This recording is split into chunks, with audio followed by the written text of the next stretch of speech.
করতাম, তখন আল্লাহ তাআলা এক পর্যায়ে বলল, আরে না না না, বিড়ি খাওয়া হারাম, গুল খাওয়া হারাম, বিড়ি বাঁধা হারাম, বিড়ির ব্যবসা হারাম, জর্দা পান খাওয়া হারাম, গুটকা খাওয়া হারাম। এ কথা তো করিম বলেনি। তখন আপনি বলবেন জি জি জি হ্যাঁ আল্লাহ বলেছে বলেছে। তখন আল্লাহ বলল আচ্ছা ঠিক আছে, তাহলে বাপ্পাটা এখন জাহান্নামে যাও।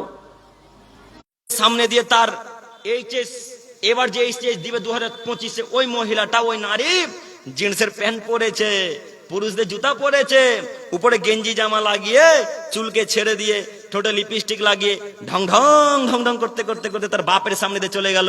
তার বাপ কি দেখতে পেল না? ও মুরব্বী সাহেব, আপনি কি অন্ধ? দুই চোখে কি কানা? শরীরে কি রক্ত নাই? যা আছে সবই পুজ।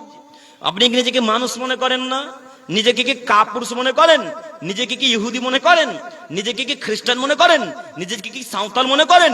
ইহুদিদের একটা বৈশিষ্ট্য আছে, হিন্দুদের একটা বৈশিষ্ট্য আছে, বাড়ি থেকে যখন তারা বের হবে তার বুকের ওড়নাকে ফেলে দিয়ে বাইরে বের হবে। হিন্দুদের একটা বৈশিষ্ট্য আছে, যখন তারা বাড়ি থেকে বের হবে সুন্দর করে বড় কপালে টিপ দিয়ে বের হবে। ইহুদিদের একটা, খ্রিস্টানদের একটা বৈশিষ্ট্য আছে, যখন তারা বাড়ি থেকে বের হয় তখন বুকের কাপড়কে ফেলে দিয়ে হাফ প্যান্ট পরে বাড়ি থেকে বের হয়। দেখতে পাননি আপনি? ওটা কি ইহুদির মেয়ে? ওটা কি খ্রিস্টানের মেয়ে? ওটা কি নাসারের মেয়ে? এটা ওই মহিলাটা এই হেমতাবাদ জয়নগরের কোন এক মুসলমান পরিবারের মেয়ে। ওই যুবক তোমাকে বলে যাচ্ছি শুনুন, ওটা তোমার বোন। মুরব্বী সাহেব আপনাকে বলে যাচ্ছে, আপনি শুনুন, ওটা আপনার মেয়ে, আমার মেয়ে নয়। জঙ্গিপুর মুর্শিদাবাদ থেকে আমার মেয়েকে জয়নগর এখানে জেনা করতে নিয়ে আসেনি। আমি জঙ্গিপুর মুর্শিদাবাদ থেকে আমার স্ত্রীকে এখানে জিন্সের প্যান্ট পরাতে নিয়ে আসিনি। আপনার কন্যা, আপনার স্ত্রী স্কুল কলেজ বিশ্ববিদ্যালয়ে যায় তখন জিন্সের প্যান্ট পরে যায়, হাফ হিলতলা জুতা পরে যায়, এখান থেকে হাফ জামা পরে যায়। দেখতে পান না? চোখে অন্ধ হয়ে গেছেন নাকি? কাপুরুষের পরিচয় দিয়ে কেন পৃথিবীর বুকে বেঁচে আছেন? আপনাকে শতদিন বলেছি, আপনার মতো যুবক, আপনার মতো মুরব্বী, আপনার মতো পিতা পৃথিবীর বুকে বেঁচে থাকার চাইতে কবরের ভিতরে, ড্রেনের ভিতরে চলে যাওয়া অনেক ভালো। শতদিন বলা আছে বক্তব্যে, সার্চ দিয়ে দেখেন। আপনাকে, আপনার ছেলেকে, আপনার বড় ভাইকে কখনো মানুষই মনে করিনি। যার মেয়ে, যার কন্যা স্কুল কলেজ বিশ্ববিদ্যালয় বাজার ঘাটে যখন যায় জিন্সের প্যান্ট পরে যায়, যারা, এরা কেউ নিজেকে এখন পর্যন্ত মানুষ পরিচয় দিতে পারেনি। মানুষ নয়, তাই তার মেয়ে জিন্সের প্যান্ট পরে। মুরব্বী সাহেব আপনাকে অনুরোধ করে যাচ্ছি, আজকে বাড়িতে গিয়ে খাওয়া দাওয়া বাদ, আজকে বাড়িতে গিয়ে খাওয়া দাওয়া বাদ, আপনার কন্যার জন্য ওই বাজার থেকে, রায়গঞ্জ বাজার থেকে যত জিন্সের প্যান্ট নিয়ে এসেছিলেন, যত গেঞ্জি জামা নিয়ে এসেছিলেন, যত স্যুট, যত বুট, যত পুরুষের গেঞ্জি জামা প্যান্ট শার্ট নিয়ে এসেছিলেন, এই সবগুলোকে এক জায়গায় রেখে ডিএসএলআর কাঠি মেরে জ্বালিয়ে পুড়িয়ে ছারখার করে দিবেন। ইনশাআল্লাহ পারবেন না? পারবেন না? হবে ইনশাআল্লাহ? ইনশাআল্লাহ। মনে রাখবেন, একটা নারীর কারণে 4 জন মানুষ জাহান্নামে যাবে। তার প্রথম হচ্ছে তার বাপ। মুরব্বী সাহেব মনে রাখবেন, রাতের বেলায় তাহাজ্জুদে জান্নাত হবে না। মহিলা যদি এইভাবে বাজারে রাস্তাঘাটে ঘুরে, রাতের বেলায় তাহাজ্জুদে জান্নাত হবে না। নিজের কন্যা যদি জিন্সের প্যান্ট পরে ঘুরে, রাতের বেলায় তাহাজ্জুদে জান্নাত হবে না। নিজের স্ত্রী যদি বাইরে থালা বাসন মাজে আর পুকুরে যদি গোসল করে, আচ্ছা পুকুরে গোসল করে কি ওইদিকে মহিলারা? আলহামদুলিল্লাহ। পুকুরে কখনো যেন গোসল না করে। পুকুরে তো বহু দূরের কথা, টিউবওয়েলে তোমার মা, তোমার স্ত্রী গোসল করবে না কেন বলো তো? কেন বলো? কেন? তোমার স্ত্রী শুধু তোমার হক, তোমার চাচাতো ভাই দেখার কোন অধিকার রাখে না। তোমার বাপ, তোমার মা, তোমার বাপের জন্য তোমার চাচা তোমার মাকে দেখার অধিকার রাখে না। অতএব তোমাকে বলে যাচ্ছি, তোমার মায়ের জন্য সুন্দর করে একটা বাথরুম পায়খানা করে দাও। তোমার মা, তোমার স্ত্রী, তোমার বোন, তোমার ভাগ্নি, তোমার ভাতিজি সবাই ওর ভেতরে গোসল করবে ইনশাআল্লাহ। বাথরুম পায়খানা হওয়া জরুরি, বাড়ি থাক চাই না থাক, আগে বাথরুম পায়খানা জরুরি। আগে বাথরুম পায়খানার দিকে চাপ দেন, আগে বাথরুম পায়খানা তৈরি করেন। সম্মানিত মুরব্বী সাহেব বলছিলাম, ডানাতে আমলনামা নিতে হলে নিজের কন্যাকে আর নিজের মেয়েকে আগে ঠেকাতে হবে, নিজের স্ত্রীকে ঠেকাতে হবে, তাহলে জান্নাত হবে ইনশাআল্লাহ। সম্মানিত তিনি ভাই বোন, বলছিলাম রাসূল সাল্লাল্লাহু আলাইহি সাল্লাম বলেন, আবু হুরায়রা রাদিয়াল্লাহু তাআলা আনহু থেকে বর্ণিত, তিনি বলেন রাসূলুল্লাহ সাল্লাল্লাহু আলাইহি সাল্লাম বলেছেন, ইয়াতি আলা নাসি জামানুন লা ইউবালিল মারু মা খাজা মিনহু মিনাল হালাল আম মিনাল হারাম। হে আদমের ছেলে মেয়ে তোমরা শোনো, অচিরেই তোমাদের সম্মুখে এমন একটা যুগ চলে আসবে। হে আদমের ছেলে মেয়ে তোমরা শোনো, অচিরেই তোমাদের সম্মুখে এমন একটা যুগ চলে আসবে, এমন একটা সময় চলে আসবে, মানুষ পরোয়া করবে না সে কি উপায়ে মাল লাভ করলো, হালাল উপায়ে না হারাম উপায়ে, হালাল উপায়ে নাকি হারাম উপায়ে মাল লাভ করলো, এটা সে পরোয়া করবে না। মুহাম্মদ সাল্লাল্লাহু আলাইহি সাল্লাম আজ থেকে 1450 বছর পূর্বে সহিহ মুসলিম ও মিসকাতের হাদিস তিনি বলছেন, অচিরে আমার উম্মতের সম্মুখে এমন একটা যুগ আসবে, মানুষ পরোয়া করবে না সে কি উপায় মান লাভ করলো, হালাল ভাবে উপার্জন করছে নাকি হারাম ভাবে উপার্জন করছে, এটা সে পরোয়া করবে না। তার বাস্তব উদাহরণ আমি আপনাকে দেখাচ্ছি, দেখুন বাস্তব উদাহরণ দেখাচ্ছি আপনাকে। দেখুন আপনাদের গ্রামে মুদিখানা, এখানে আপাতত এখন মুদিখানার কার কার দোকান আছে হাত তোলেন তো দেখি।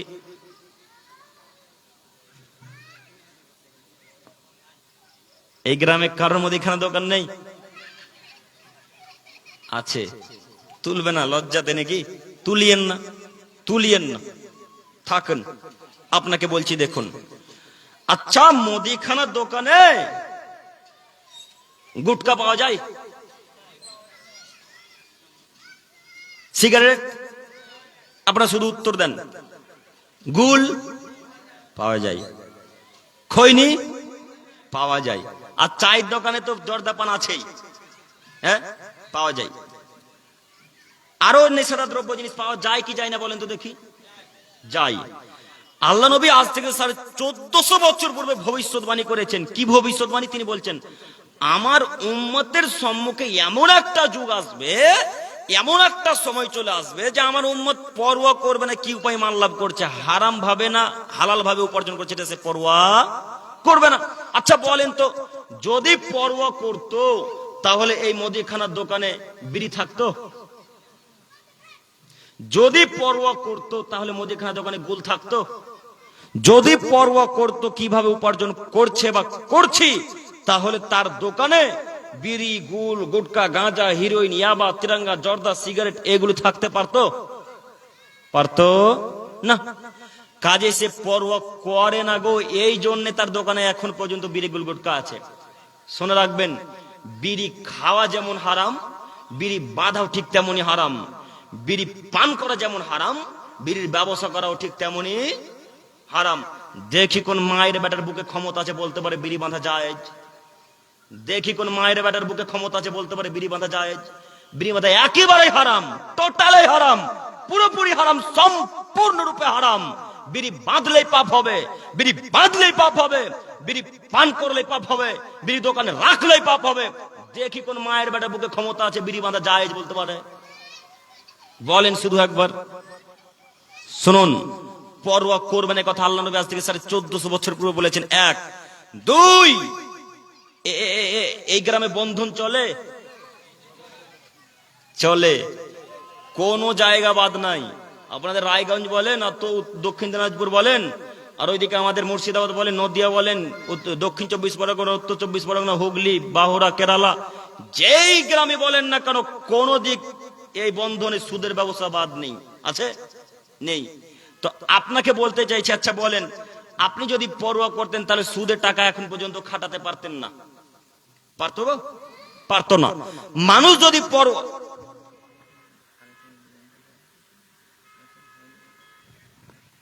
যদি পরোয়া করতো তাহলে সুদের ব্যবস্থা করতো না। মানুষ যদি পরোয়া করতো তাহলে লোনের ব্যবস্থা করতো না। মানুষ যদি পরোয়া করতো তাহলে সে বন্ধন নিত না। এই গ্রামে মনে হয় অনেক মানুষ আছে যারা বন্ধন নিয়ে কুরবানি দিয়েছে। আছে কেউ এরকম? নাও থাকতে পারে, কিন্তু আমার ধারণায় বললাম থাকতে পারে।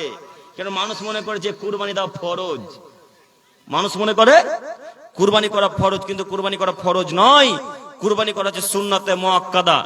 করলে নেকি পাবেন, না করলে কোনো পাপ হবে না। কুরবানি করলে নেকি পাবেন, না করলে কোনো পাপ হবে না। কাজে আমি আপনাকে অনুরোধ করে বলছি, বন্ধনের মুখে লাথি মেরে আজকে উঠবেন।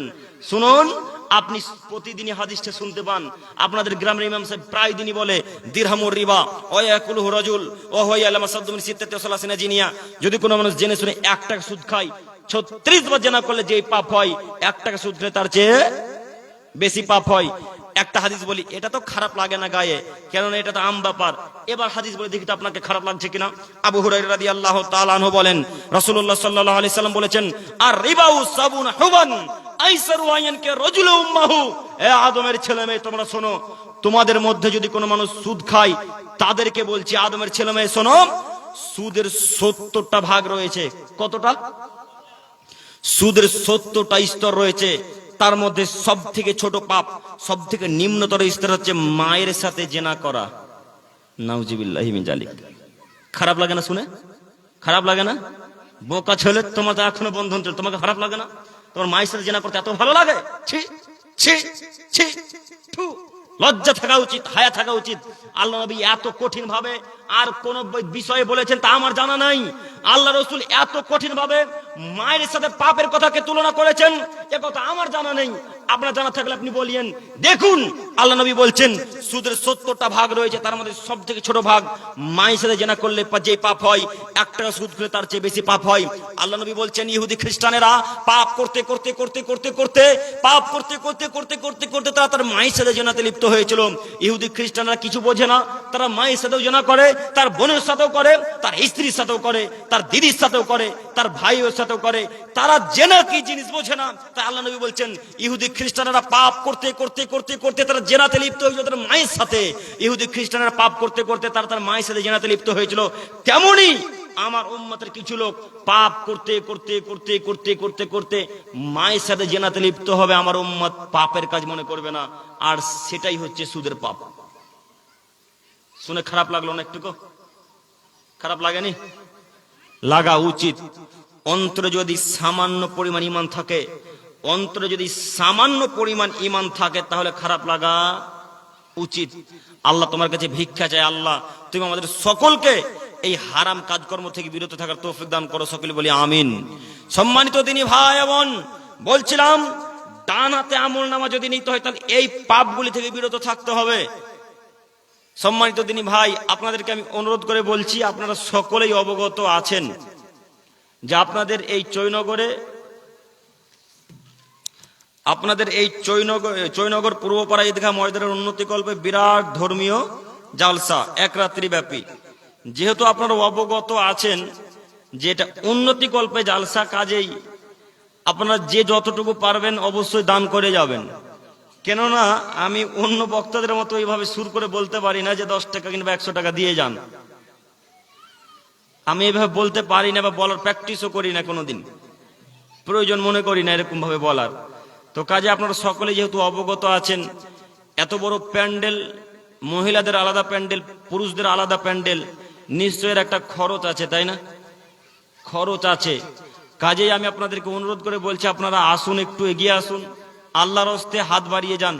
10 টাকা হলে 10 টাকাও দিয়ে যাবেন, 1 টাকা হলে 1 টাকাও দিয়ে যাবেন। আপনাদের আমার পূর্বে যিনি আলোচক সাহেব আলোচনা করছিলেন যে কেউ যদি 10 টাকা দান করব মনে করে এসে দান না করে তাহলে সেই পরিমাণ টাকা আল্লাহ তার কাছ থেকে কমিয়ে দেন, করছিলেন না আলোচনা?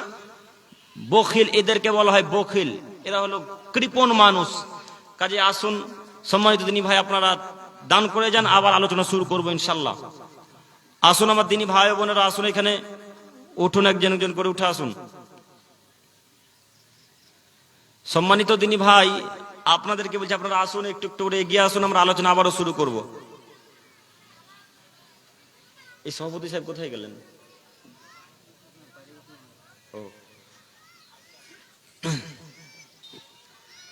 সম্মানিত দিনী ভাই, আপনারা আমার কথা হয়তো বুঝতে পারছেন কিনা আমি তবুও বলতে পারছি না, কেননা আপনাদের এই উত্তর দিনাজপুরের ভাষা একটু আলাদা, আমি যা বুঝতে পারলাম, তাই না?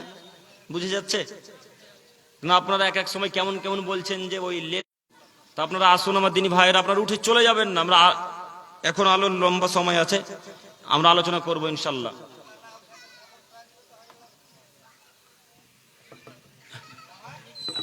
একটু দানের ব্যাপারে একটু যদি হাদিস বলি, রাসূলুল্লাহ সাল্লাল্লাহু আলাইহি ওয়াসাল্লাম বলেছেন যে ধরুন কথার কথা আপনার ভাইয়ের কবরে কিংবা মায়ের কবরে আযাব হচ্ছে, ভাইয়ের কবরে কিংবা মায়ের কবরে ধরুন কথার কথা আযাব হচ্ছে, তো আল্লাহ নবী বলছেন যদি কেউ দান করে তাহলে তার মায়ের কবর আযাব সঙ্গে সঙ্গে মাফ হয়ে যাবে। আল্লাহু আকবার। কেননা দানের এতটা পাওয়ার, দানের এতটা শক্তি যে কবর আযাবকে সঙ্গে সঙ্গে মাফ করিয়ে দিতে পারেন। পৃথিবীতে এমন কোনো ইবাদত নেই, পৃথিবীতে এমন কোনো ইবাদত নেই যে ইবাদত করলে পিতামাতার কবরে বা ভাই বোন আত্মীয় স্বজন স্ত্রীর কবরের আযাব সঙ্গে সঙ্গে মাফ হবে, এরকম কোন পৃথিবীতে ইবাদত নেই দান ব্যতীত। আল্লাহ নবী বলছেন দানের এত পাওয়ার, দানের এতটা শক্তি, দানের এত ক্ষমতা কেউ যদি দান করে তাহলে তার মায়ের কবর আযাব, তার বাপের কবর আযাব সঙ্গে সঙ্গে মাফ হয়ে যাবে ইনশাআল্লাহ। এত ক্ষমতা। আল্লাহ নবী আরো দানের ফজিলত সম্পর্কে হাদিস বলতে গিয়ে তিনি এইভাবে হাদিস পেশ করে বলছেন যে পৃথিবীর মানুষ, তোমরা মনে রেখো, আবু উমামা বাহিলি রাদিয়াল্লাহু তাআলা আনহু থেকে বর্ণিত, তিনি বলেন রাসূলুল্লাহ সাল্লাল্লাহু আলাইহি ওয়াসাল্লাম বলেছেন যে দান ওইভাবে মানুষের পাপকে মিটিয়ে দেয় পানি যেভাবে আগুনকে নিভিয়ে দেয়। কথা বুঝতে পারেননি? আল্লাহ নবী বলছেন দান মানুষের শরীর থেকে পাপকে ওইভাবে ঝরিয়ে ফেলে দেয় যেইভাবে পানি আগুনকে নিভিয়ে দেয়। কাজী পাওয়ার এত বেশি দানের আমি আপনাকে কি দিয়ে বুঝাবো? আল্লাহ নবী বলছেন as-সাদকাতু বুরহান, দান হচ্ছে দলিল, দান হচ্ছে দলিল। একটু আমার দিকে তাকান, এই বড় ফিল্ড ফাঁকা জায়গাটা আপনার, তো প্রমাণ কি? দলিল। এটা আপনার নামে আছে দলিল, যেটা আপনার জায়গা, তাই না? এটা আপনার জায়গা। তো কিয়ামতের মাঠে যখন আল্লাহ আপনাকে বলবে আব্দুর রহমান যাও যাও এখন জাহান্নামে চলে যাও, তুমি কোনো ইবাদত করোনি, তখন আল্লাহ তাআলাকে আব্দুর রহমান বলবে আল্লাহ ওই যে সেদিন আমি টাকা দান করেছিলাম, আমার দানের দলিলটা দেখান। তখন আল্লাহ দলিল দেখাবেন, বলবে আল্লাহ এই তো আমার দলিল, আমি জাহান্নামে যাব, মানে আমি জান্নাতে যাব। তখন আল্লাহ বলবে আচ্ছা ঠিক আছে যাও, জান্নাতে চলে যাও। আল্লাহু আকবার। দানের এত পাওয়ার। কাজে আমি আপনাকে অনুরোধ করছি, আপনাদের ঈদগাহের উন্নতি কল্পে যেহেতু জালসা, আপনারা যতটুকু দান করবেন আপনাদেরই সম্পদ, আপনাদেরই থাকবে। আমি মুর্শিদাবাদ থেকে আপনাদের এই চৈনগরে সলাত আদায় করতে আসবো না, আসা সম্ভব নয়, তাই না? তো যতটুকু দান করবেন, যেইভাবে আপনারা ঈদগাহকে যতটুকু বড় করবেন, যেভাবে তৈরি করবেন, সেই সম্পদটুকু আপনাদেরই থাকবে, আপনার পিতার থাকবে, আপনার ছেলের থাকবে। পরবর্তী প্রজন্ম, আপনাদের প্রজন্মরাই ওটাকে নিয়ে কাটাবে, তাই না? তো কাজেই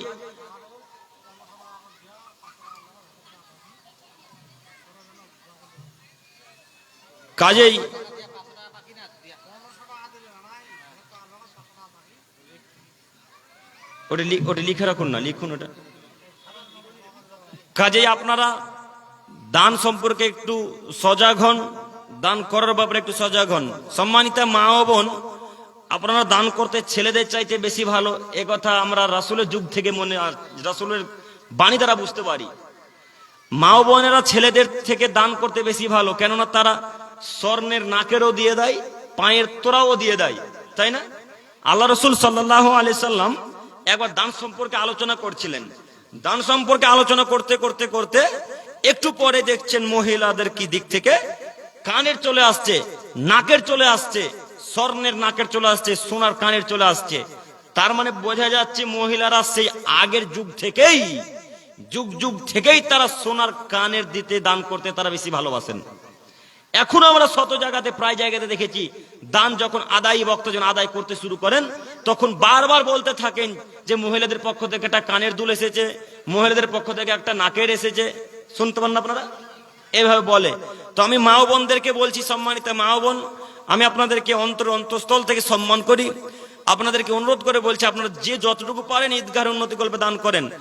আর মা ও বোনদের দিকে একজন মহিলা কিংবা দুইজন মহিলা উঠে যান, যুবতী মহিলা দেখে আপনারা উঠে যান, তারপর চাদর একটা মা ও বোনদের দিকে ঘুরান, তো মা ও বোনেরা দান করবে। হয়তো লজ্জা দেখেন আসতে পারছেন না, বা আসার কোনো প্রয়োজনও নেই, আপনি একটা বাচ্চা মেয়েদেরকে পাঠানোর চেষ্টা করেন, তো পাঠিয়েছেন, মা ও বোনদেরকে পাঠিয়ে দেন। মা ও বোনেরা আপনাদেরকে আমি অনুরোধ করে বলছি, দান করুন। আপনার স্বামী হয়তো মারা গেছে, হয়তো দানের অপেক্ষা আপনার জন্য করছে। আপনার ছেলে মারা গেছে, কবর আযাবের হয়তো নিপতিতা আছে, এখন আপনার জন্য অপেক্ষা আছে, কখন আমার আম্মা টাকা দান করবে, আমি কখন আযাব থেকে মুক্তি পাবো। হয় আপনার স্বামী মারা গেছে কিংবা ছেলে মেয়ে মারা গেছে, এইভাবে আপনার ছেলে মেয়ে স্বামী অপেক্ষায় আছে যে কখন আমার স্বামী, কখন আমার স্ত্রী আমার জন্য দান করবে, আমি সেই জাহান্নামের আযাব থেকে, কবর আযাব থেকে মুক্তি পাবো। এইভাবে তারা অপেক্ষায় আছে। কাজে আমি আপনাদেরকে অনুরোধ করছি, দান করার চেষ্টা করেন।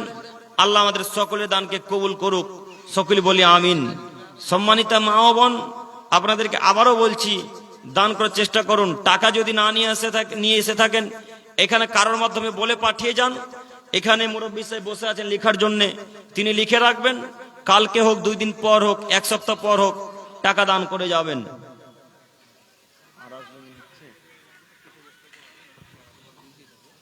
সম্মানিত দিনী ভাই বোন, মাশাআল্লাহ, আল্লাহুম্মা সাল্লি আলাই। সম্মানিত দিনী ভাই, বলছিলাম যে ডান হাতে আমলনামা যদি নিতে হয় তাহলে আপনাদেরকে যে কোনো মূল্যে হারাম কাজকর্ম থেকে বিরত থাকতে হবে। এরপর আয়াত মহান আল্লাহ সুবহানাহু ওয়া তাআলা বলেন, ফাআম্মা মান উতিয়া কিতাবাহু বিয়ামিনিহি, হে আদমের ছেলে মেয়ে, তোমাদেরকে যদি ডান হাতে আমলনামা দেওয়া হয় তাহলে তোমাদের হিসাব নিকাশ অতীব সহজে হয়ে যাবে। ওয়ায়ানকালিবু ইলা আহলিহি মাসরুরা, এবং তুমি তোমার পরিবার পরিজনের নিকটে আনন্দ চিত্তে ফিরে যাবে। তারপরের অংশে মহান আল্লাহ তাআলা বললেন, ও আম্মা মান উতিয়া কিতাবাহু ওয়ারা যাহরি, হে আদমের ছেলে মেয়ে, যদি তোমাদেরকে পিঠের পিছন দিক দিয়ে বাম হাতে আমলনামা দেওয়া হয়, আল্লাহ বলছেন, হে আদমের ছেলে মেয়ে, যদি তোমাদেরকে পিঠের পিছন দিক দিয়ে বাম হাতে আমলনামা দেওয়া হয় তাহলে তোমাদের ভয়াবহ দুর্ঘটনা ঘটবে, তোমাদের খুব শাস্তি দেওয়া হবে।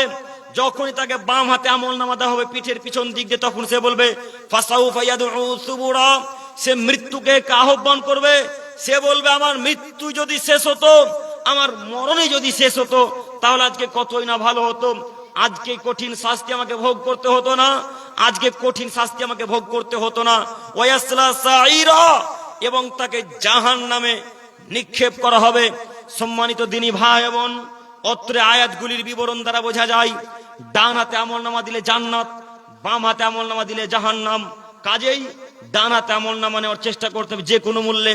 আর ডান হাতে যদি আমলনামা নিতে হয় তাহলে যে কোনো মূল্যে নিজের পরিবারের ছেলে মেয়েকে, নিজের পরিবারের স্ত্রীকে, নিজের কন্যাকে, নিজের মাকে, নিজের বোনকে, নিজের ভাবিকে পর্দার ভিতরে রাখতে হবে। ইনশাআল্লাহ, ইনশাআল্লাহ চেষ্টা করেন, হবে।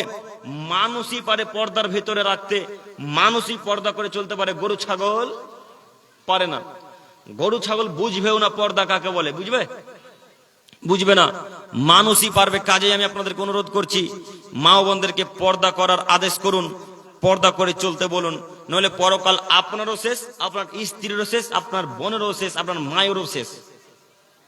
কাজেই আপনি পরিবর্তন হওয়ার চেষ্টা করেন। এর পরের হাদিস, এর পরের আয়াত, মহান আল্লাহ তাআলা বলেন, ওয়ালা তাকফু মা লাইসা লাকা বিহি ইলম, হে আদমের ছেলে মেয়ে, তোমাদের যে বিষয়ে জ্ঞান নেই সে বিষয়ের পিছনে পড়ো না। আল্লাহ তাআলা বলছেন, আদমের ছেলে মেয়ে, তোমাদের যে বিষয়ে জ্ঞান নেই সে বিষয়ের তোমরা পিছনে পড়ো না। ইন্নাস সামআ ওয়াল বাসারা ওয়াল ফুয়াদা কুল্লু উলাইকা কানা আনহু মাসউলা, তোমাদের চক্ষু সম্পর্কে, তোমাদের কান সম্পর্কে এবং তোমাদের অন্তর সম্পর্কে আল্লাহ তাআলা কিয়ামতের মাঠে জিজ্ঞাসা করবেন। কি বুঝলেন? আয়াতের অর্থ বুঝতে পারেননি? আবারও শুনেন, আল্লাহ বলছেন, ইয়া, হে আদমের ছেলে মেয়ে, যে বিষয়ে তোমাদের জ্ঞান নেই, যেটা তুমি জানো না সে বিষয়ের পিছনে পড়ো না। ওয়ালা তাকফু মা লাইসা লাকা বিহি ইলম, যে বিষয়ে তোমার কোনো ধারণা নেই সে বিষয়ের পিছনে যেও না। কেন? চক্ষু সম্পর্কে কিয়ামতের মাঠে আল্লাহ জিজ্ঞাসা করবেন, কান সম্পর্কে আল্লাহ কিয়ামতের মাঠে জিজ্ঞাসা করবেন, অন্তর সম্পর্কে আল্লাহ তাআলা কিয়ামতের মাঠে জিজ্ঞাসা করবেন। তার অর্থ হচ্ছে এই, আল্লাহ বলছেন তোমরা একে অপরের কারোর গীবত করো না।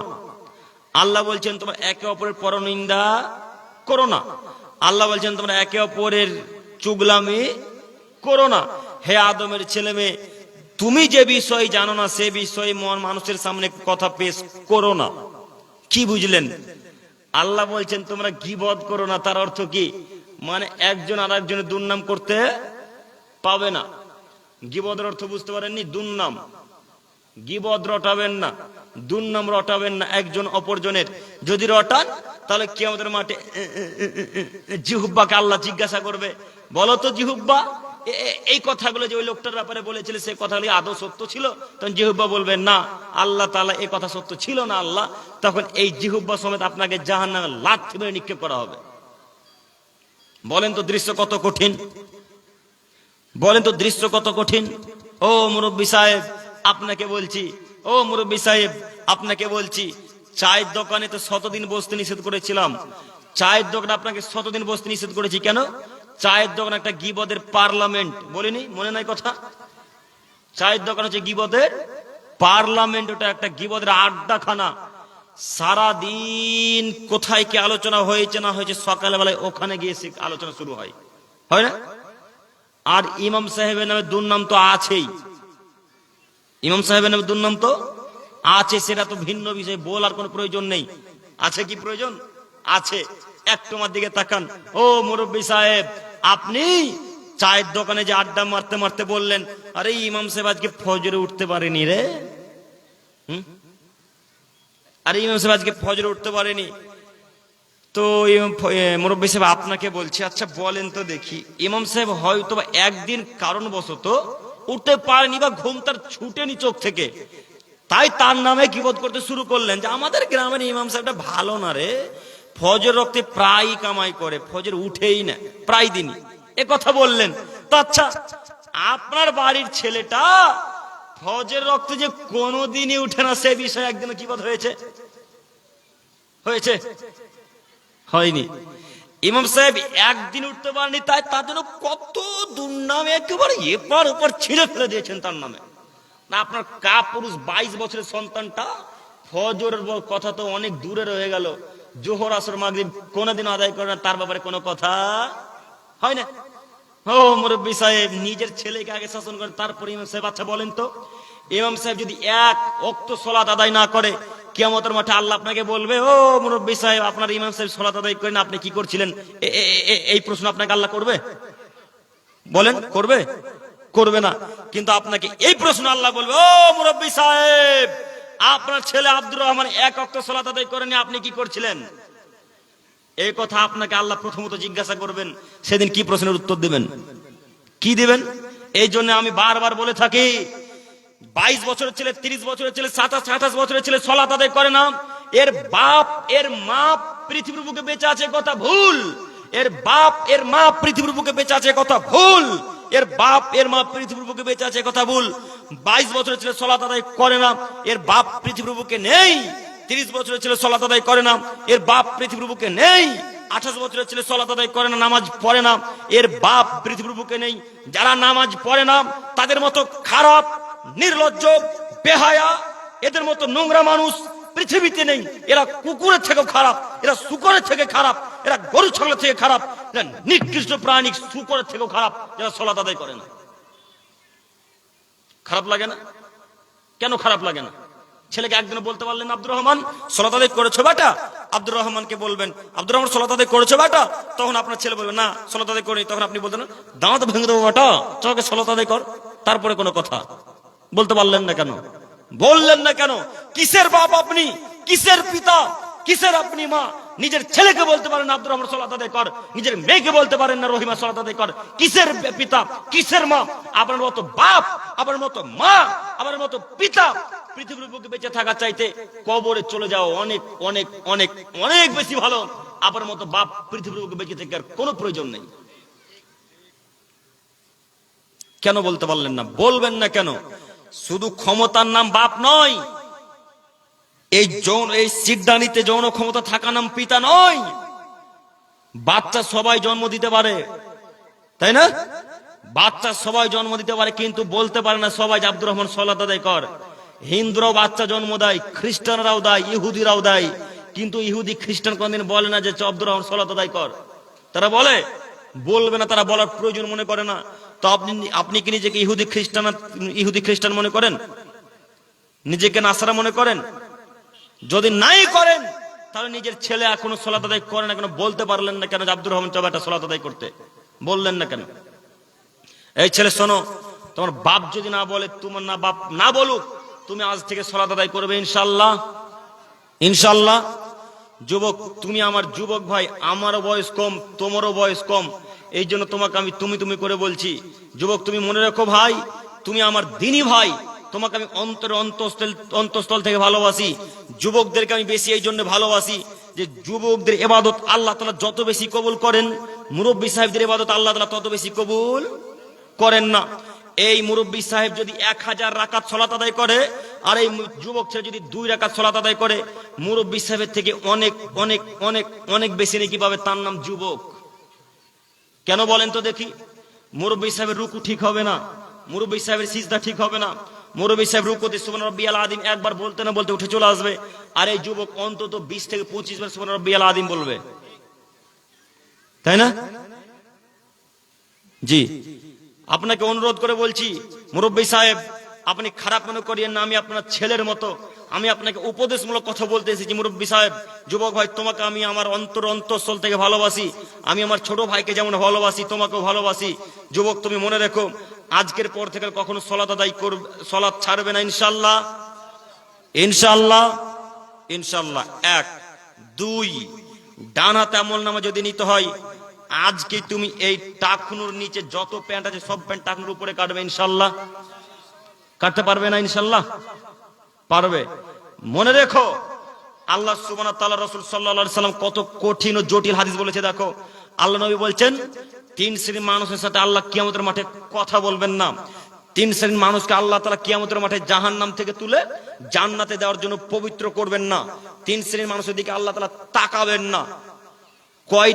কয় শ্রেণীর মানুষের দিকে আল্লাহ তাকাবেন না? 3 শ্রেণীর মানুষ। তার 1 শ্রেণীর মানুষ আল মুসবিল, যারা লুঙ্গি প্যান্ট পায়জামা টাকুর নিচে পড়ে, তাদের দিকে আল্লাহ তাকাবে না।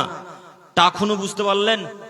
এই গোড়ালির নিচে আজকে থেকে যত যুবকের প্যান্ট আছে, আজকের পর থেকে আর কোনোদিনও টাকুনোর নিচে প্যান্ট থাকবে না ইনশাআল্লাহ। পারবেন না? এই ইবাদতটুকু করতে পারবেন না? হবে ইনশাআল্লাহ।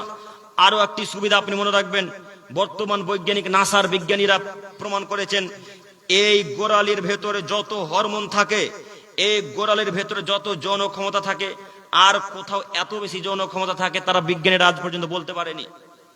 যৌন ক্ষমতা বুঝতে পারেননি? যৌন ক্ষমতা এই গোড়ালিতে প্রচুর পরিমাণে থাকে। এই গোড়ালি যদি ঢেকে থাকে তাহলে যৌন ক্ষমতা আস্তে আস্তে আস্তে কমে যায়, আর যদি এই গোড়ালিতে হাওয়া বাতাস লাগে তাহলে যৌন ক্ষমতা আস্তে আস্তে আরো বৃদ্ধি পায়, বেড়ে যায়। কাজে যুবক ভাই, তোমাকে আমি বলতে চাইছি, দুনিয়াতেও তোমার উপকার, পরকালে উপকার। দুনিয়াতে উপকার কি? যৌন ক্ষমতা বাড়বে। পরকালে উপকার কি? জান্নাত পাবে। মনে থাকবে না? মনে থাকবে না? মনে থাকবে ইনশাআল্লাহ। কালকে সকালে গিয়ে টেলার আগে যাবে, ঘুম থেকে উঠে আগে টেলারের দোকানে গিয়ে যত প্যান্ট আছে সব প্যান্ট আর পায়জামাকে কাটা হবে ইনশাআল্লাহ, ইনশাআল্লাহ। এই যুবক ভাইরা ইনশাআল্লাহ বলো। ইনশাআল্লাহ কেটে ফেলে দিবে। আল্লাহ যেন আমাদেরকে বোঝার তৌফিক দান করেন, সকলে বলি আমিন। সম্মানিত মুরব্বী সাহেব, বলছিলাম মহান আল্লাহ তাআলা বলছেন, হে আদমের ছেলে মেয়ে, যে বিষয় তোমার জানা নেই সে বিষয়ের পিছনে পড়ো না, যে বিষয়ে তোমার জ্ঞান নেই সে বিষয়ের দিকে যেও না। বলেন, আপনি যে বিষয়ে একটা কথা বললেন, চায়ের দোকানে একটা কি আলোচনা হচ্ছে না হচ্ছে, এখানে আব্দুর রহমানকে বলছেন, আব্দুর রহমান, তোর নামে দুর্নাম করছে রে চায়ের দোকানে। এরকম আমাদের এই চৈনগরে নাই মনে হয় মানুষ আছে? ওহো, কোন গ্রাম বাদ নাই। ওই চায়ের দোকানে আব্দুর রহমানের ব্যাপারে আদৌ কোনো কথাই উঠেনি, অথচ একটা মানুষ এসে আব্দুর রহমানকে বলছে, আব্দুর রহমান, অমুক মানুষ তোর নামে চায়ের দোকানে গীবত করছে রে। এরকম মানুষ নাই? আছে। তো যুবক, এই বিষয়ের পিছনে আল্লাহ তোমাকে পড়তে নিষেধ করছে। আল্লাহ বলছেন, যে বিষয়ে জানো না সে বিষয়ের দিকে তুমি যেও না। তার মানে তুমি পরনিন্দা পরচর্চা করো না। আল্লাহ কত জটিল ও কঠিন ভাবে বলছেন ঈমানদার মানুষকে। তিনি বলছেন, ইয়া আইয়ুহাল্লাযীনা আমানু, হে পৃথিবীর ঈমানদার মানব সম্প্রদায়, তোমরা যারা বিশ্বাস করেছো আমি আল্লাহ এক, তোমরা যারা বিশ্বাস করেছো মুহাম্মদ সাল্লাল্লাহু আলাইহি সাল্লাম আল্লাহর শেষ নবী ও রাসূল, তোমরা যারা বিশ্বাস করেছো জান্নাত জাহান্নাম সত্য, তোমরা যারা বিশ্বাস করেছো কবর আযাব সত্য, তোমাদেরকে বলছি তোমরা শোনো, ইজতানিবু কাসীরাম মিনাদ-দন, তোমরা বহুবিধ ধারণা করা থেকে বিরত থাকো। বহুবিধ ধারণা মানে ওইখানে দুইজন মানুষ বসে আছে আর আপনি এই স্টেজে বসে আছেন, তো আপনি এখান থেকেই মনে করছেন যে ওই লোক দুটা মনে হয় আমার নামে গীবত করছে রে, কেন অমুক কথা বলছে, কেন তমুক কথা বলছে। এটা হচ্ছে বহুবিধ ধারণা। মানে তারা কি আলোচনা করলো কি না করলো, আপনি সে বিষয়ে আগে ধারণা করে নিলেন এবং ওই ধারণা করে আপনি আপনার ভাইকে গিয়ে বলেন, আব্দুর রহমান তোর নামে এই কথা বলেছে। বুঝাতে পারিনি মনে হয়। ইজতানিবু কাসীরাম মিনাদ-দন ইন্না বা'দাদ-দন্নি ইসম, নিশ্চয় কতগুলি ধারণা পাপ। ওয়ালা তাজাসসু, তোমরা একে অপরে কারোর পিছনে গোপনীয় বিষয়গুলি অনুসন্ধান করো না। গোপনীয় বিষয়গুলো অনুসন্ধান করো না। এক, আর একটা কথা বলি, একটু আমার দিকে তাকান, আর একটা কথা বলি, আপনাদের গ্রামে যখন আলোচনা হয় বা কোনো বাড়িতে যখন কোনো বিষয় আলোচনা হয়, তখন একটা মানুষ আর একটা মানুষের দেওয়ালে এইভাবে কান লাগিয়ে কথা শোনে না, মনে হয় চৈনগরে আছে? আছে। এরকম অভ্যাস থাকবেই, সেই যুগ যুগ থেকে চলে আসছে, তাই না? পাশে বাড়িতে কি আলোচনা হচ্ছে না হচ্ছে, আমার মা আপনার মা ওই দেওয়ালে কান ভিড়িয়েছে, দেওয়ালে কান ভিড়িয়ে শুনছে পাশে বাড়িতে কি আলোচনা হচ্ছে, তাই না? শুনুন, এইভাবে যারা কথা শোনার চেষ্টা করে, বুখারী মুসলিমের হাদিস, এইভাবে যারা কথা শোনার চেষ্টা করে তাদের কানে কিয়ামতের মাঠে আল্লাহ সুবহানাহু ওয়া তাআলা সীসাকে গরম করবেন। সীসা বোঝেন? কাঁচ, কাঁচ, কাঁচকে আল্লাহ তাআলা গরম করবেন জাহান্নামের আগুন দিয়ে। জাহান্নামের আগুন দিয়ে কাঁচকে গরম করার পর তার কানে ঢেলে দেওয়া হবে। যখন তার কানে ঢেলে দেওয়া হবে তখন সে বাপরে মারে করে চিৎকার করবে, বাপরে মারে করে চেঁচাবে। এত বিকট শব্দ, কিয়ামতের মাঠে যত মানুষ থাকবে সবাই তার আওয়াজ শুনতে পাবে। কিয়ামতের মাঠে যত মানুষ থাকবে তারা সবাই তার চিৎকারের বিকট শব্দ শুনতে পাবে। শুনুন, কান লাগিয়ে অন্যজনের কথা শোনা হারাম, কান লাগিয়ে অন্যজনের কথা শোনা হারাম। কানে সীসাকে ঢেলে দেওয়া হবে। চিৎকার করে কান্নাকাটি করে পরকালে কোনো লাভ নেই। চিৎকার করে কান্নাকাটি করে পরকালে কোনো লাভ নেই। চিৎকার করে যদি কান্নাকাটি করতে এহকালে কান্নাকাটি করেন, লাভ আছে পরকালে ইনশাআল্লাহ। চিৎকার করে যদি কান্নাকাটি করতে হয়, এহকালে কান্নাকাটি করেন, লাভ আছে ইনশাআল্লাহ। সম্মানিত মুরব্বী সাহেব, আপনাকে আমি অনুরোধ করছি, আপনি আজকে কারোর ব্যাপারে অনুসন্ধান করবেন না, কারোর নামে আজকে থেকে পরনিন্দা পরচর্চা করবেন না ইনশাআল্লাহ। আজ থেকে এখানে তওবা করে উঠবেন যে আল্লাহ, যত মানুষের পরনিন্দা পরচর্চা করেছে আল্লাহ তুমি ক্ষমা করো। এই পাপ ভিক্ষা চেয়ে উঠবেন। যদিও এই পাপ আল্লাহ ক্ষমা করবেন না, যদিও এই পাপ আল্লাহ ক্ষমা করবেন না। কেন ক্ষমা করবেন না বলেন তো দেখি? এই পাপ মানুষের সাথে জড়িত। জাযাকাল্লাহু খায়রান বলার জন্য ধন্যবাদ। জাযাকাল্লাহু খায়রান, আল্লাহ আপনাকে উত্তম প্রতিদান দেখ। এই পাপ মানুষের সাথে জড়িত পাপ, এই পাপ আল্লাহ ক্ষমা করবে না। আপনাকে আমি বলে যাচ্ছি, শুনুন, যদি আপনি আপনার চাচাতো ভাইয়ের নামে দুর্নাম করে থাকেন, চাচাতো ভাইয়ের হাত পা ধরে ভিক্ষা চাইবেন, চাচাতো ভাইয়ের হাত পা ধরে যদি ভিক্ষা চান, আর চাচাতো ভাই যদি ক্ষমা করে তাহলে আল্লাহ ক্ষমা করবেন। আর চাচাতো ভাই যদি ক্ষমা না করে তাহলে আল্লাহ তাআলা ক্ষমা করবেন না। বুঝতে পারছেন গীবতের পাপ কত ভয়াবহ পাপ? এত কঠিন গীবতের পাপ আমি আপনাকে কি দিয়ে বুঝাবো? এরপরও জনগণ গীবতের পাপকে সাধারণ ভাবে, এরপরও জনগণ গীবত করতে যার একটুকু দ্বিধাবোধ করে না, এরপরও জনগণ গীবতের পাপ করতে, গীবত করতে, পরনিন্দা পরচর্চা করতে একটুকু দ্বিধাবোধ করে না। আসলে গীবত করতে খুব মজা লাগে। গীবত বিষয়টাই এমন, যখন কারোর নামে দুর্নাম করবেন তখন মনে হবে যেন আরো একটু বলি, আরো একটু বলি, আরো একটু বলি। আর শয়তান তো আজাজিল তখন চলে এসে বলবে, আব্দুর রহমান একটু বল, আব্দুর রহমান একটু বল, আর একটু বল না, বল বল। এইভাবে শয়তান আরো উৎসাহিত করে। তখন আপনি তার বিষয়ে যতটুকু জানেন ততটুকুও বলেন, যতটুকু না জানেন ততটুকুও বলেন। কথা ভুল হয়ে যাচ্ছে মনে হয়। এই জন্য আপনাকে শতদিন উপদেশমূলক কথা দিয়ে বলেছি, যেখানে অন্তত 2 জন মানুষ বসে থাকবে সেখানে আপনি বসবেন না বা থাকবেন না। যেখানে 2 জন মানুষ থাকবে সেখানে আপনি বসবেন না। মুরব্বী সাহেব, আজকে কথা মাথাতে রাখেন, যেখানে 2 জন মানুষ বসে আড্ডা মারছে সেখানে গিয়ে আপনি বসবেন না। চায়ের দোকানে যদি চা খাওয়া এতটাই প্রয়োজন হয়, বাম হাতে পকেট থেকে টাকাটা বের করে রাখবেন, ডান হাতে চাটা নেবেন, চা পান করেই টাকাটা বাম হাত থেকে ডান হাতে সঙ্গে সঙ্গে দিয়ে পাল্টা ফেরত চলে আসবেন। চায়ের দোকানে 1 সেকেন্ড বসবেন না, ওখানে বসিয়েন না গো। আমি আপনাকে অনুরোধ করে যাচ্ছি, চায়ের দোকানে বসিয়েন না, চায়ের দোকানে বসিয়েন না। আপনি আমার থেকে অনেক বড়, আপনি বলতে পারবেন গীবত হয় কিনা। বলেন তো গীবত হয় কিনা? দেখেন দেখেন, আমি আজ পর্যন্ত চায়ের দোকানে কখনো আড্ডা মারিনি, ইনশাআল্লাহ মারবও না। যদিও বন্ধুরা যদিও জোরপূর্বক চায়ের দোকানে নিয়ে যায়, তবু দূরে দাঁড়িয়ে থাকি, তুমি চা নিয়ে এখানে চা পান করবো। আমাদের চলে, আপনার চলে না কেন? কেন আপনি চায়ের দোকানে আড্ডা মারবেন? মুরব্বী সাহেব, আপনাকে বলছি, চা যদি এতটাই প্রয়োজন হয় সঙ্গে সঙ্গে চায়ের দোকানে টাকা দিয়ে পাল্টা ফেরত চলে আসেন, ওখানে 1 সেকেন্ড বসিয়েন না। হবে ইনশাআল্লাহ এই আমল আজ থেকে, ইনশাআল্লাহ ইনশাআল্লাহ। সম্মানিত দিনী ভাই বোন, আমি বলছিলাম কিয়ামতের মাঠ অতীব ভয়াবহ, জটিল ও কঠিন। কিয়ামতের মাঠ অতীব ভয়াবহ, জটিল ও কঠিন। আপনাকে আমি অনুরোধ করে আরো একটি কথা বলে যাই। স্বপ্নের বিষয় আর একটি খুব গুরুত্বপূর্ণ কথা। যেই স্বপ্ন আপনি দেখেননি আদৌ, মনে করেন আপনি আজকে আমার সামনে বলছেন আমি আজকে আবু বকর রাদিয়াল্লাহু তাআলা আনহুকে স্বপ্নে দেখেছি, এরকম ঘটনা ঘটে না? ঘটে, আসলেই ঘটে। যারা সৎ মানুষ তারা নবীদেরকে, তারা সাহাবায়ে কেরামদেরকে দেখতে পায়। যারা সৎ মানুষ তারা নবীকেও দেখতে পায়। যারা খুবই তাকওয়াশীল পরহেজগার মানুষ তারা নবীকে এবং সাহাবায়ে কেরামগণকে দেখতে পায়, দেখা সম্ভব।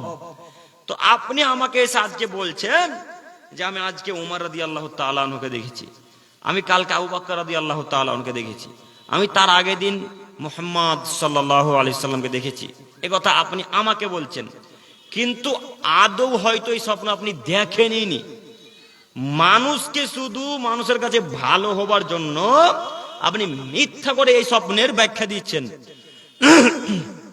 মিথ্যা করে স্বপ্নের কথা বলছেন। যদি কোনো মানুষ এইভাবে মিথ্যা স্বপ্নের কথা বলে, তাহলে আল্লাহ সুবহানাহু ওয়া তাআলা তার হাতে 2টি জব ধরিয়ে দিবেন। জব বুঝেন? জব বুঝেন? জব আপনারা তো বুঝবেন, চাষি মানুষ।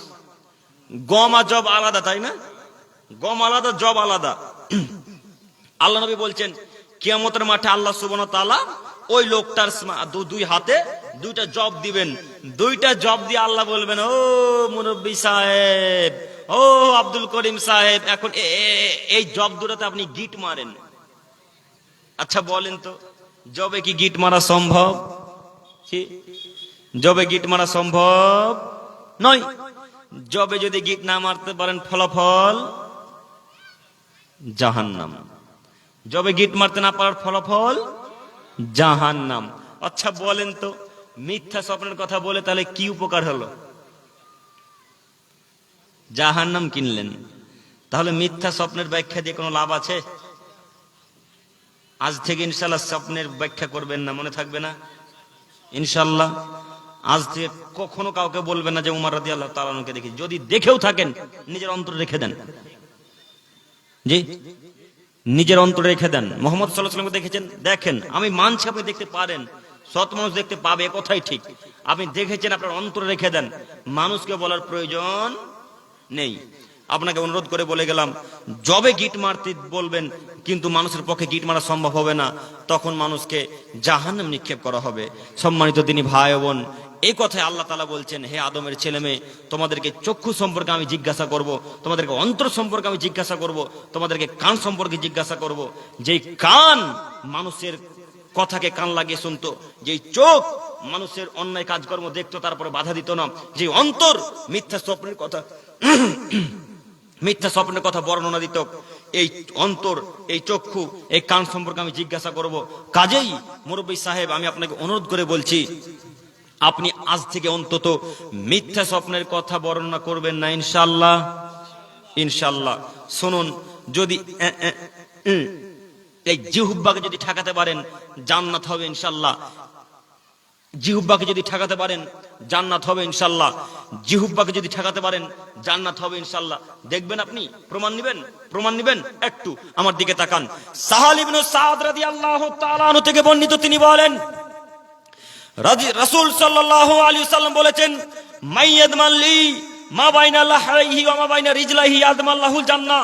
হে আদমের ছেলে মেয়ে, তোমরা যদি 2টা জিনিসের জিম্মেদারি নিতে পারো, জান্নাতের দায়িত্ব আমি মুহাম্মদ সাল্লাল্লাহু আলাইহি সাল্লাম নিলাম। আদমের ছেলে মেয়ে, তোমরা যদি 2টা জিনিসের জিম্মেদারি নিতে পারো, জান্নাতের দায়িত্ব আমি মুহাম্মদ সাল্লাল্লাহু আলাইহি সাল্লাম নিলাম। 1 জিহ্বা, 2 লজ্জা স্থান।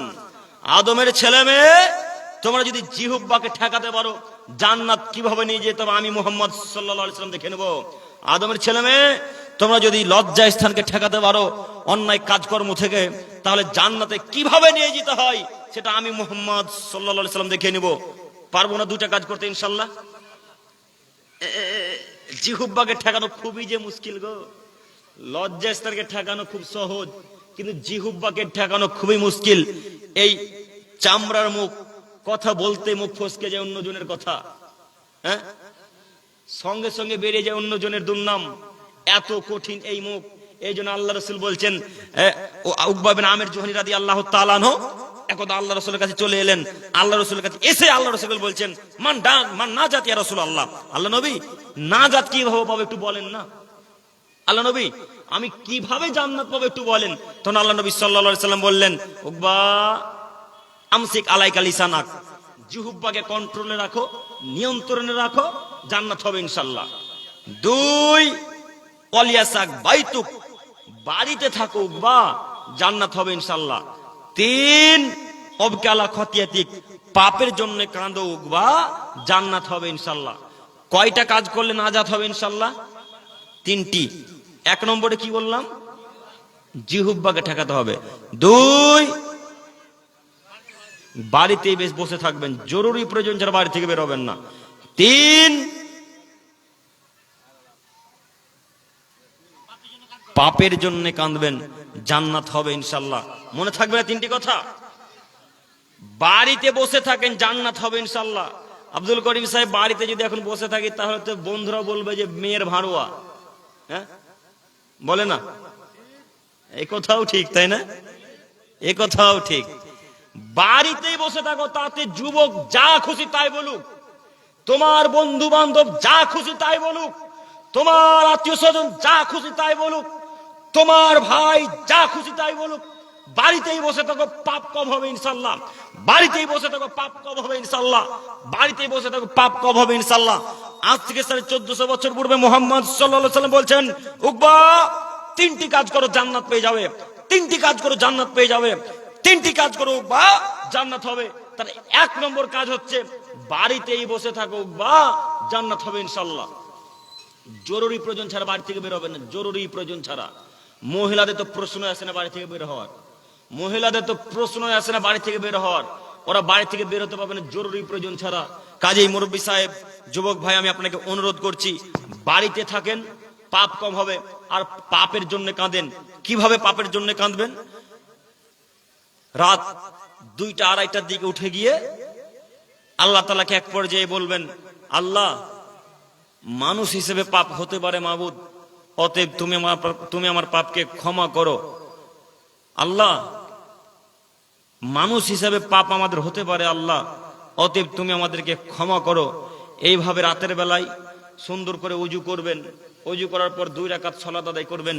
2 রাকাত সালাত আদায় করে 2 চোখের পানিকে এক পর্যায়ে ফেলে দিয়ে ঝরঝর ঝরঝর করে চোখ দিয়ে যখন পানি পড়বে, তখন আল্লাহ তাআলাকে এক পর্যায়ে বলবেন, আল্লাহ, অমুক পাপ করেছি, তুমি ক্ষমা করো। আল্লাহ, তুমি ছাড়া কেউ জানে না এই পাপ আমি করেছি। আল্লাহ, শুধু তুমি জানো, তাছাড়া পৃথিবীর কোনো মানুষ জানে না, আমার বন্ধুও জানে না, সব থেকে নিকট আত্মীয়র বন্ধু, সেও জানে এই পাপটা। আল্লাহ, শুধু তুমি জানো।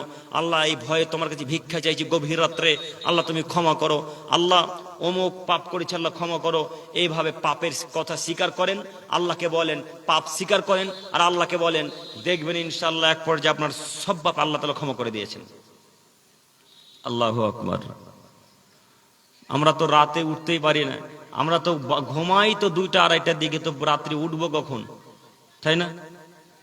প্রায় যুবকের কথা বলি, প্রায় যুবক ভাইদের কথা বলি, হাতে যে অ্যান্ড্রয়েড ফোনটা আছে, এই অ্যান্ড্রয়েড ফোন ঘাঁটতে ঘাঁটতে তো 12:30। হ্যাঁ যুবক, তোমাকে আমি শতদিন বলেছি, ছুরি দিয়ে যেমন আপেল বেদানা কাটা যায়, ছুরি দিয়ে তেমন মানুষ হত্যা করা যায়, তাই না?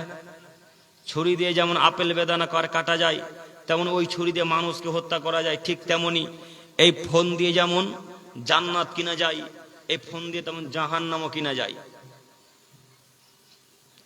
কিন্তু 1999টা মানুষ আমাদের ধারণায় ফোনের কারণে জাহান্নামে যাবে।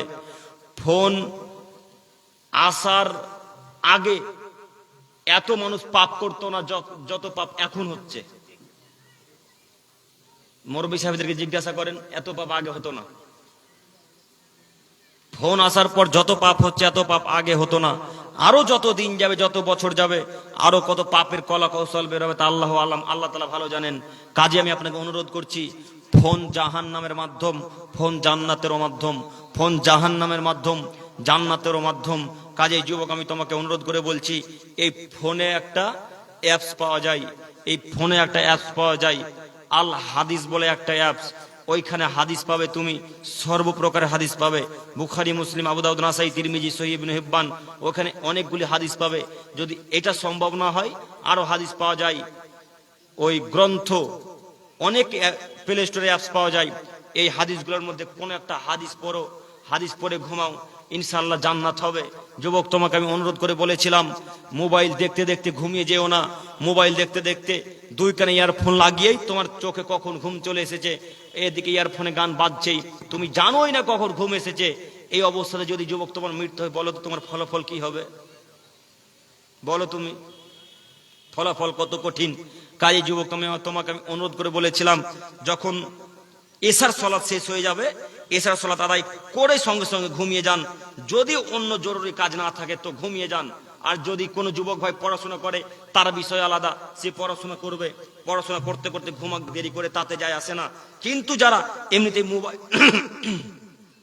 এমনিতেই মোবাইল ঘাঁটতে ঘাঁটতে যারা 12টা 1টা বাজান, তাদেরকে অনুরোধ করে বলছি, এশার সালাত আদায় করেন, এশার সালাত আদায় করে ঘুমিয়ে যান। এশার সালাত আদায় করেই আয়াতুল কুরসি বলে ঘুমিয়ে যান। আয়াতুল কুরসি মনে আছে? আয়াতুল কুরসি কোনটা বলেন তো?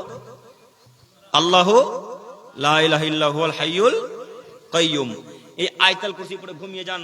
যদি কেউ সালাত আদায় করে আয়াতুল কুরসি পড়ে রাতের বেলায় ঘুমিয়ে যায়, তখন থেকে নিয়ে ফজরের পূর্ব পর্যন্ত ফেরেশতা পাহারা দিবে, কোন শয়তান তার কাছে আসতে পারবে না। আল্লাহু আকবার। আল্লাহু আকবার বলতে পারলেন না? কোন শয়তান তার কাছে আর আসতে পারবে না। মুরব্বী সাহেব, আয়াতুল কুরসি মনে আছে? যদি মুখস্থ না থাকে 7 দিনের মধ্যে আয়াতুল কুরসি মুখস্থ করবেন। যদি মুখস্থ না থাকে আয়াতুল কুরসি 7 দিনের মধ্যে মুখস্থ করবেন, ইনশাআল্লাহ সারা রাত নেকি তো ফেরেশতাতে লিখবেন, সারা রাত ফেরেশতা নেকি তো লিখবেনই। এবং আপনার মাথার কাছে একজন ফেরেশতা দাঁড়িয়ে থাকবে, কোন শয়তান বদ জিনকে আপনার নিকটে আসতে দিবে না। আয়াতুল কুরসি মুখস্থ হবে ইনশাআল্লাহ, ইনশাআল্লাহ। আল্লাহর কাছে পরিশেষে, সময় শেষ করব কি, পরিশেষে দোয়া করি, হে প্রভু দয়াময়, তুমি আমাদের সকলকেই আয়াতুল কুরসি ইয়াদ করার তৌফিক দান করো। সকলেই বলি আমিন। পরিশেষে দোয়া করি, হে প্রভু দয়াময়, আমরা এতক্ষণ পর্যন্ত আলোচনা শুনলাম, হে আমার রব, আমরা যে বিষয়ে আলোচনা শুনলাম, আমল নামা আমাদের সকলেরই ডান হাতে দিও আল্লাহ। তুমি তো রহমান, তুমি তো রহিম, তুমি তো খালিক, তুমি তো মালিক। হে আল্লাহ, তুমি রহমান, অতএব তোমার কাছে গভীর রাত্রে ভিক্ষা চাইছি। আমরা মানুষ হিসেবে পাপ হতেই পারে আল্লাহ, আল্লাহ গো, মানুষ হিসেবে পাপ আমাদের হতেই পারে আল্লাহ। অতএব তুমি আমাদের সকলেরই মানুষের পাপকে ক্ষমা করে তোমার রাসূলের দেওয়া পদ্ধতিতে চলার তৌফিক দান করো। সকলেই বলি আমিন। পরিশেষে দোয়া করি, হে প্রভু দয়াময়, আমাদের পিতামাতা যারা ইহকাল ছেড়ে চলে গেছে, মাবুদ, তুমি তাদের সকলের কবর আযাবকে মাফ করে জান্নাতুল ফেরদাউস দান করো। সকলে বলি আমিন। পরিশেষে দোয়া করি, হে প্রভু দয়াময়, আমরা যারা এখন পর্যন্ত সালাত আদায় করতে পারি না, মাবুদ, তুমি তাদের সকলকে 5 ওয়াক্ত সালাত আদায় করো, তৌফিক দান করো।